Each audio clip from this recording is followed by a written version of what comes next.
Hello my dear friends, welcome back to my channel Shiny Shannu vlogs. ఈరోజు video ఏంటంటే చేపల పచ్చడి ఎలా చేద్దామో చూద్దాం. చాలా సింపుల్ అండి, చాలా రోజులు ఉంటుంది. ఇలా ముందుగా ఆయిల్లో డీప్ ఫ్రై చేసుకోవాలి. రెడ్గా అయ్యే వరకు డీప్ ఫ్రై చేసుకోవాలి. నేనైతే ఇలా గ్యాస్ స్లిమ్గా పెట్టుకొని రెడ్గా అయ్యే వరకు డీప్ ఫ్రై చేశాను. చూసారా, అన్నీ ఇలా డీప్ ఫ్రై చేసుకొని పక్కకు పెట్టుకోవాలి. ఆ తర్వాత అదే ఆయిల్లో కొంచెం అల్లం పేస్ట్ మొత్తం ఇలా కలపాలి. ఆ తర్వాత 2-3 ఎండుమిర్చి, ఆ తర్వాత కొంచెం తగినంత కారం, తగినంత సాల్ట్,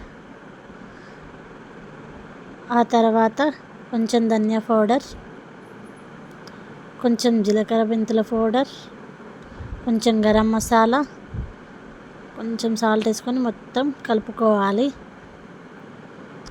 ఇలా మొత్తం అన్నీ కలుపుకోవాలి. మొత్తం ఆయిల్ అనేది చల్లార్చాక కలుపుకోవాలి.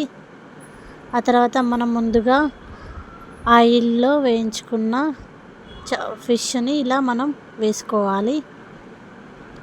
ఆయిల్లో డీప్ ఫ్రై చేసుకున్న ఫిష్ని అలా వేసుకొని మొత్తం కలుపుకోవాలి.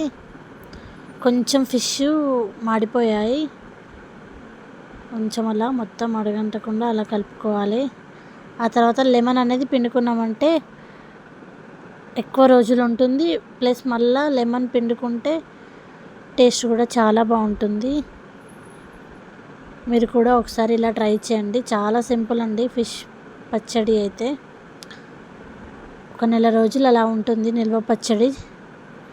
చాలా బాగుంటుంది. వేడివేడి అన్నంలో ఈ చేపల పచ్చడి వేసుకొని తింటే చాలా బాగుంటుంది. మీరు కూడా ఒకసారి ఇలా ట్రై చేయండి.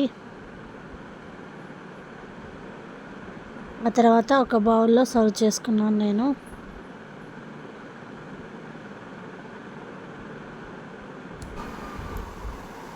చేపల పీసెస్ మాత్రం కొంచెం చిన్నగా కట్ చేసుకోవాలి. అలా అయితే పచ్చడి చాలా నీట్గా వస్తుంది, చాలా బాగుంటుందండి. అంతే అండి. Please do watch my channel. Please subscribe.